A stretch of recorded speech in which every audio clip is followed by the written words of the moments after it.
fueled by them to see the horizon, turn us to thousands, and we'll grow in number, fueled by them to see the horizon, turn us to thousands. How's it going, everybody? Welcome to the YouTube channel. This will be my first tutorial on how to make this amazing cabinet here. It's not too difficult.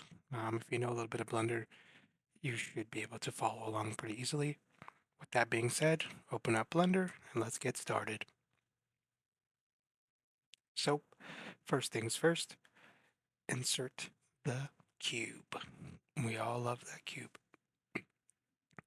Well, you're going to click on it, Shift, press G, then Shift, so drag it to the plane axis there. Go to the front view with numpad 1, and we're going to do 7 squares. 4, 5, 6, and 7. So you're going to press S, and then press X to scale on the X axis, and then we're going to have the 7 squares there.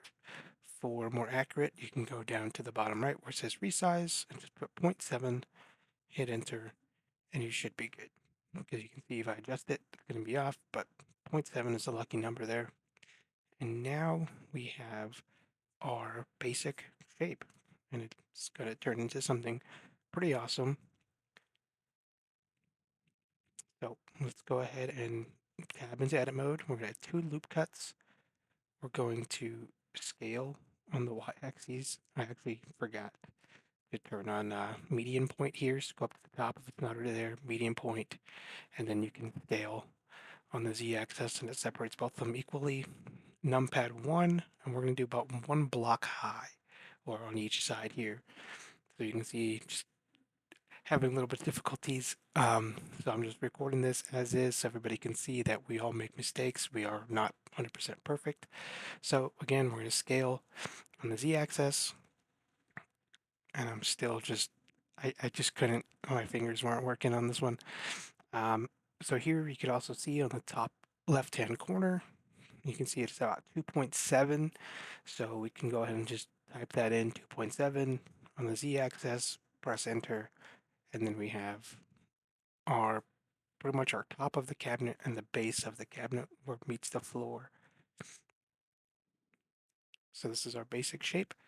We have our cabinet at the top and bottom. Go ahead and add another loop cut towards the top. I'm just going to put it 1 square down from there. And that's going to be where we have our little, like if you look at a cabinet, you're going to have that little divider piece between the top and the bottom that also holds the sides together. So that's actually what that part's going to be there. Add some more loop cuts. I accidentally added too many loop cuts, but if you want to do more drawers, feel free to add, more loop cuts. I just realized it. Here's Control Z, add 2 more going back in. So once we go back into this, we are going to just separate the top half from it, make it its own little area here. So I'm going to select everything, press Y, separate it. We're going to scale it, and I scaled it about 2.8, just so it still fit that 1 square there. Or it's actually 1.15. That's what I did. Yeah, 1.15. You see on the top left corner there where it says scale. You could always pause the video and check them out so you can get more of the detailed if you need to. So it's at 1.15. Everything looks good. I'm really enjoying this. I'm going to line it back up just so it looks nice and neat. Get as close as I can to it. Here I'm going to select the bottom edge, put a face to it just because it took it away from the last one. Once you separate it, just like this one here, once you press Y, you separate it. It has no top, but that's okay. We're just going to leave it that way. So in this section here, we're going to go ahead and press Y on that little top piece, get rid of it. We're going to press Y on all of these, which are going to be the drawers, and then we're going to separate them.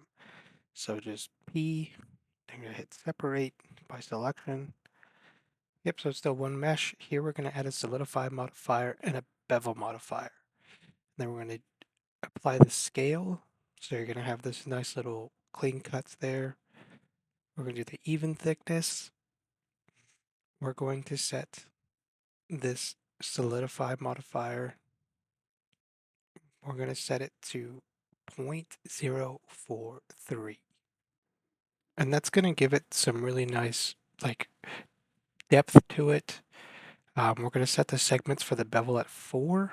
We're going to auto shade or smooth shade for it.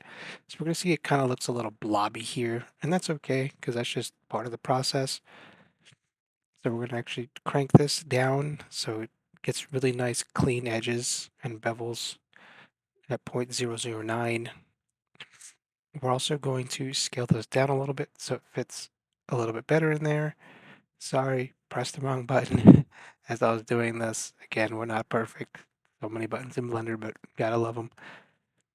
So we're gonna scale this down to fit perfectly. We're gonna get that nice little edge that separates, two objects when you put them together.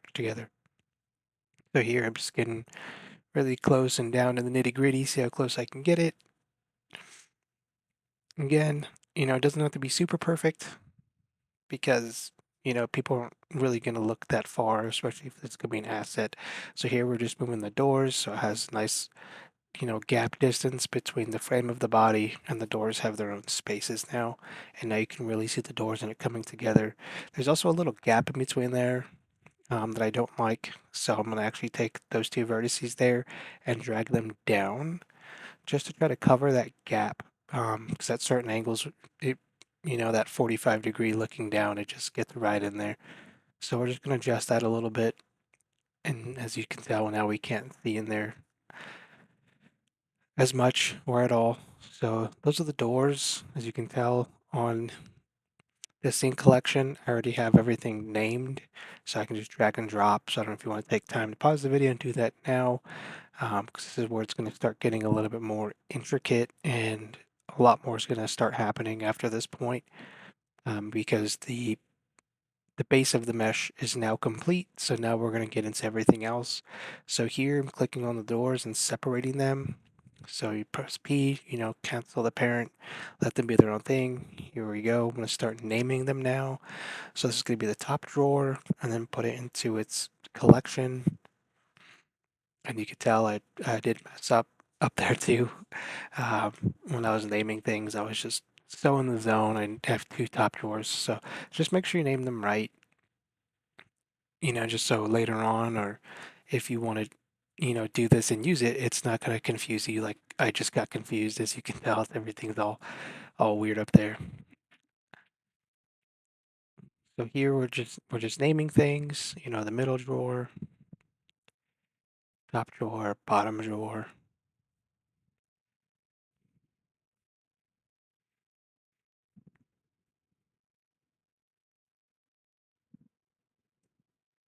So again, just putting them into their collections, making sure they're named properly. And then we're going to also put the main frame of this cabinet in its own separate collection, because you don't really touch it after that. After this process, you don't really mess with the main body from here on out. It's going to be mostly just the drawers.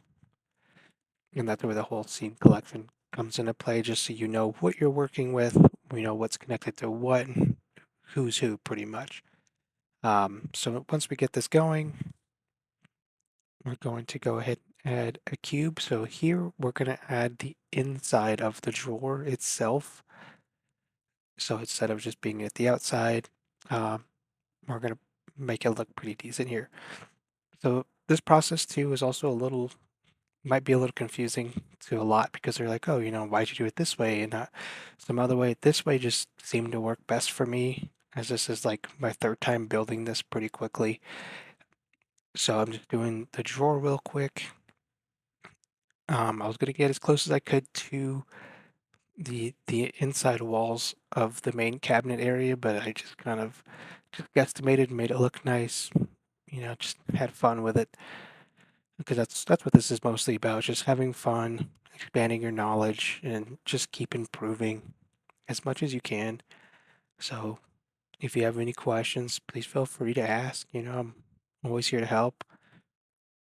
But as you can see, I'm kind of just looking at it, making sure it looks nice and neat. giving it its, respective spaces, so it's not too cluttered in there, or there's no clipping going on, and everything seems fine. So here I'm going to hide the main body. I'm going to go to the face, and I'm going to delete the top face, which is going to give me that beautiful cabinet drawer there. And the modifiers are doing everything for you, so the solidify and the bevel pretty much already gave it to you, so that's literally all the work you have to do. So here I am, just seeing how it moves with the door. Moves pretty good there. Just making sure everything's nice and neat. So at this point, I was thinking to myself, I can do this over and over again, or you know what? Let's just make life easy, and let's just use the beautiful array modifier. So here I am, just debating what I should do. So finally, I was like, you know what? Array modifier. So add an array modifier. That's the z to actually -1, and the x factor to 0. So we're going to do -1 here, and you're going to see it's going to drop perfectly to where the other one is at. So just add 3 drawers, and you are set. And you can see they're all the same now, same spacing. It looks great. Makes, modeling go by so much faster at that point. So you can just hide it, delete the other one too. We don't need it because now we have the array modifier. Bring back the array and go ahead and apply it. So this again is going to be where you just kind of rename things or put them into their respective collections, just so it's easier to work with, and just so we know what we're working with here.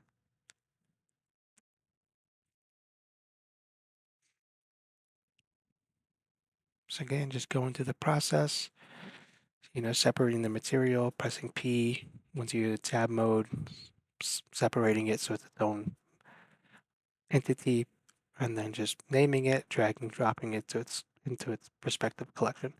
So now, as we can see, they're all separated, they're all the same, and they all look wonderful. The spacing looks good. That's what I'm checking here. Making sure there's no clipping, make sure, nothing is really going into each other. Again, it's not that big of a deal if you're not going to open it. If you're not going to open it, you don't really even need to do that part. So this is the part where it gets tricky, just because there's going to be a lot of kind of messing around going to happen. So before I get ahead of myself, we're going to make the handle. So I just got a square, scaling it down, and I'm just going to kind of align it where I think the middle is. Hopefully it looks good. I think it looks good for the time being. I do adjust it later on for the final renders. So I'm going to smash it. Again, just checking its placement, making sure it's long enough, make sure it kind of just looks nice. Add 2 edge loops. You're going to scale those out, and then you're going to add 1 more and drag it to the top. So here you can grab the top face and the bottom face, and you're going to go to bridge face.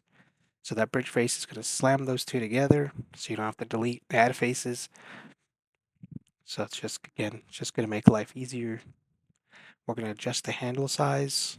So here, I thought it looked nice from the side, but then when you look from the top, you're like, you know what? That mouse probably couldn't get its fingers through that, so just made it a little bit bigger.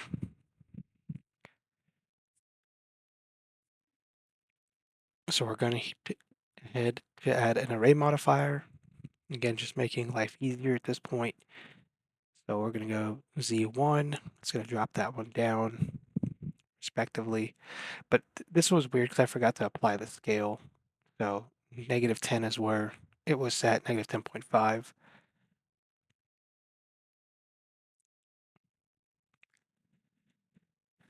So again, just added the array modifier, making sure everything looks good. Again, I readjusted there. So I saw that back face, I never got rid of it. So just, be careful. So delete that back face if it's there for you too. So then here, we're going to shade smooth. We're going to add a bevel modifier. We're going to crank that to 3 segments. and we're gonna there's the shades. That's when I applied the rotation and everything for it. So Shift A, apply the scale. We're gonna set the amount at 0.006. Looks nice, gives it a nice little beveled edge there. It catches light pretty good. Something that I've always really liked when it comes to the bevel modifier, and it just kind of makes life easier along with the array modifier. So from here, go ahead and apply the array modifier, and then we're going to have to separate all of these into their own categories again. So P, separate selection, and then go ahead and name them. So this is going to be the top handle. And then we'll just drag and drop that into the top drawer there. Same for the middle handle. So middle drawer handle. And we're going to take that, drop it into its scene there. And the bottom one's already there, so don't gotta worry about it. Just rename it so we know what it is in the theme collection. And then make sure you, when you do finish with this part, you're gonna take the handle and you're gonna parent it to the drawer itself. Then you're gonna do keep transform. So here we go. There's the third one. Keep transform. And you can see when you move the drawer itself, it moves the handle with it. So this is where I start looking at the handles, making sure this is going to be the final placement. Thank you everybody for watching this YouTube tutorial. In the next video, we are going to add the bones and start adding the constraints so we can make the drawers move with animations and just make everything a much easier process. Until next time, take care, see you then.